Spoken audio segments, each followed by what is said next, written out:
Hey everyone, it is question and answer time. I finally got around to doing it. So I'll try and keep it quick and brief because there's quite a few questions.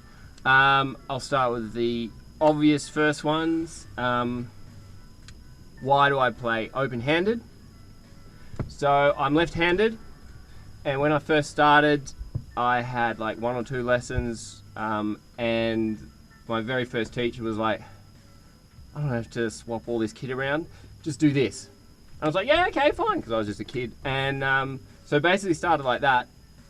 But my thoughts on it are, imagine you're a kid, right, and you remember riding your first bike and you get on it, you put your feet in the pedals, and whoever's showing you, it's like, all right, now grab the handlebars, you grab the handlebars, and they're like, no.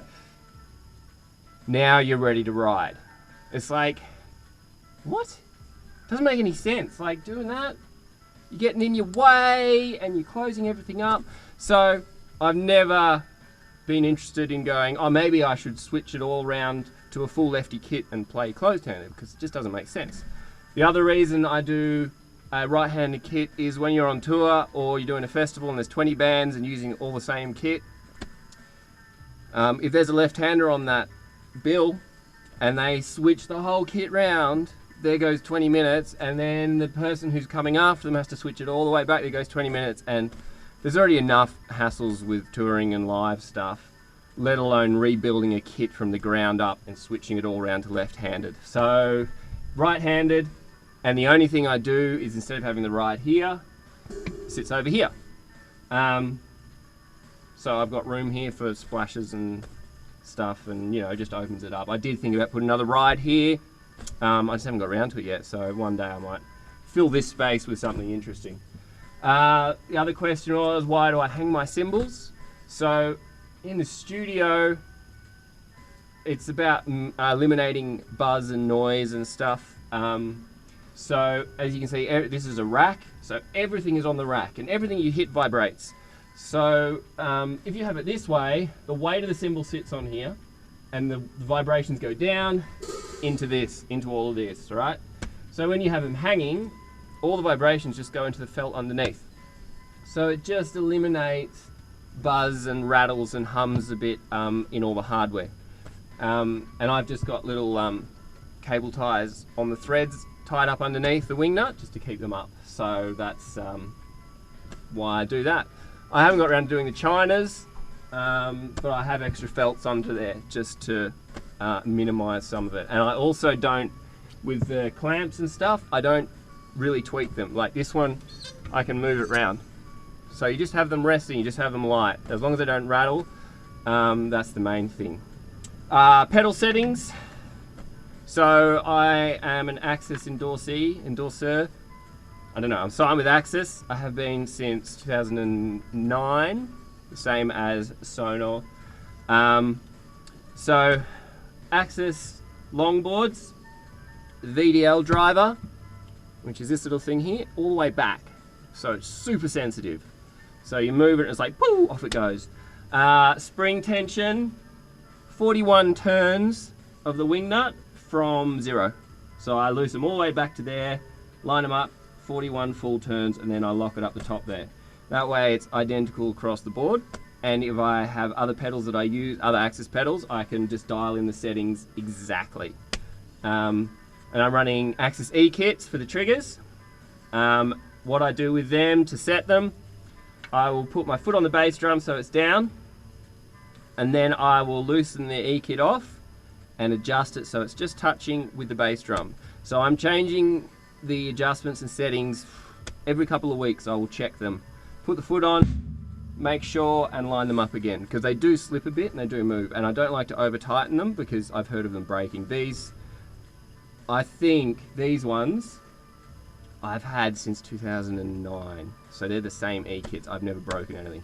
Contrary to what people say about Axis, that they're hard to set up and they break all the time, you just need to know your gear and know how to look after it and know how it works and have an understanding of it. And if you understand how it works and how it's put together and why it does this and why it does that, then you won't have a problem with them. So that's that. The other one I got was, why don't my knees move more when I'm doing slower stuff than when I'm doing faster stuff. So faster stuff, well, this is, yeah, 2 questions in one really. Faster stuff, I will do doubles. So 1 down movement, bounces back, and then a little bit more pressure and I catch it again. So it's not 1 foot movement, 1 pedal movement. It's 1 foot movement, 2 pedal movements, right? So they're doubles. And I will do them at tempos 200 BPM up to 300, whatever. Under that I will do singles, but you won't see me stomping like that because I watched a great little video, explanation video by a dude called Dylan Potts. Lovely guy, great drummer. And he was like, what I do is I put my foot right back here and I just swivel it. I don't push, I just swivel right at the back. So instead of going up and down, feet are just moving side to side. So you don't see my knees doing this. So that confuses a lot of people, I think, because they hear the kicks flying, but they don't see the corresponding movement. And it's just because I've played so much and fine-tuned the technique so much that you're just finding the balance point, and there's absolute minimal energy input and then maximum output. So the pedal does all the work. I'm just sitting back here, egging it on sort of thing, just going, yep, keep doing it, instead of going smack, smack, smack, smack, smack, stompers. That's why people don't like Axis as well, because they're used to big, heavy pedals. They jump on this and start stomping on it. It doesn't work. You got to have like a whipping motion or really learn how to use the fulcrum and the rebound of them, and then they come into their own element, and you can literally do anything with them, and they're just an extension of your foot then. But that takes time and a lot of practice to sort of get, you know, get to that point. So yeah, that's why you don't see my legs moving a lot. Why do I use 8-inch snares? Well, the reason I like deeper snares is because there is a lot of fast stuff I do, and you just need that little bit more volume projection that an 8-inch will give you. Yeah. The other thing I like in snares is obviously a bell bronze shell, because that's like the unbeatable shell material. It's super loud, super cutting, but it's still warm and it still has body. So I, unfortunately for my bank, ended up loving using big bell bronze snares, and they're cast, so they're made in a foundry, very expensive, high rate of failure in them, so they cost a lot of money to actually manufacture. So that's why, and you know, you take this off and take the heads off and hit it and it'll just ring, and it's amazing. So yeah, so I love the 8 just for that extra volume, bit more presence, bit more body. You can crank it up, you still have the body from it. So that's why I love them. And you know, a good bell bronze snare is versatile as anything. I can crank this up to piccolo levels, it still doesn't choke out, it's just nuts. So there's that. What else was there? So my companies that I work with and are sponsored by or whatever, so there's STONE Axis, as I said. I use an Australian company called REC Cymbals. I was signed with Sabian for 5 or 6 years, I think, and that sort of fell through when they changed suppliers in Australia. Wasn't getting the support I needed, blah, blah, blah.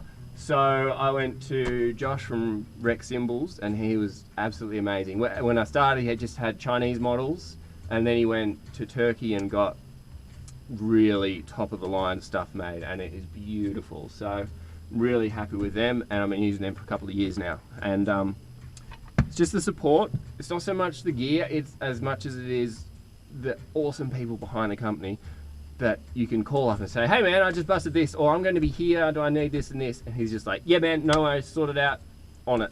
You know, instead of not getting emails back, oh, I really need this, I'm going to Japan, I need this, nothing, rah, rah, rah. So, you know, smaller companies, just, yeah, because like, who am I? So Sonar aren't going to be like featuring me or anything, so I prefer to, you know, support smaller businesses. That being said, I do love Sonar, and obviously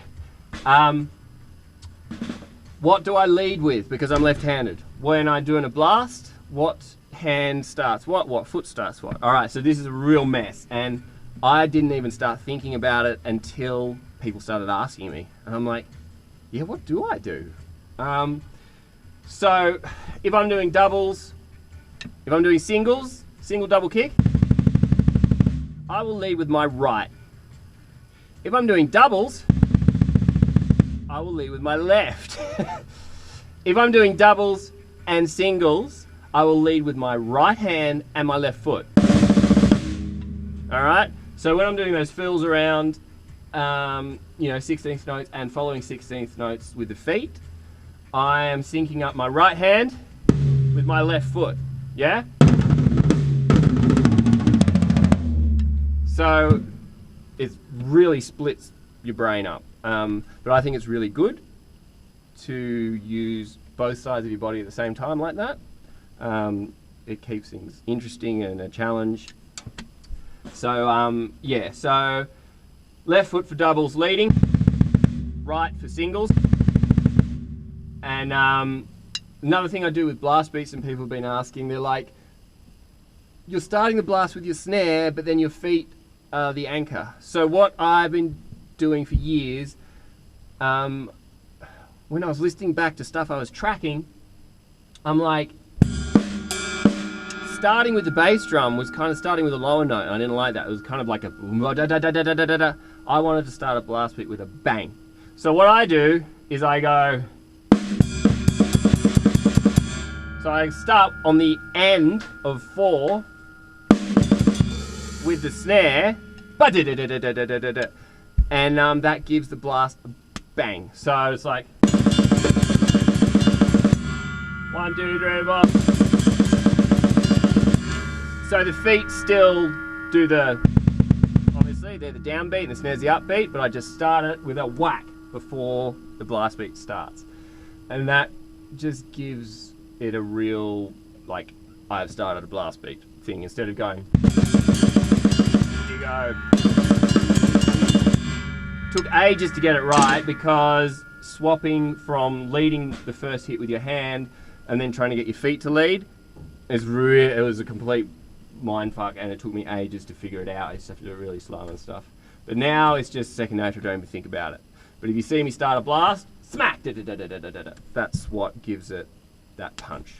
I'm pretty sure that was everything. If not, I'll do another video and answer more boring questions for everyone. Hopefully this hasn't been too dull, and let me know if you want more. Cheers!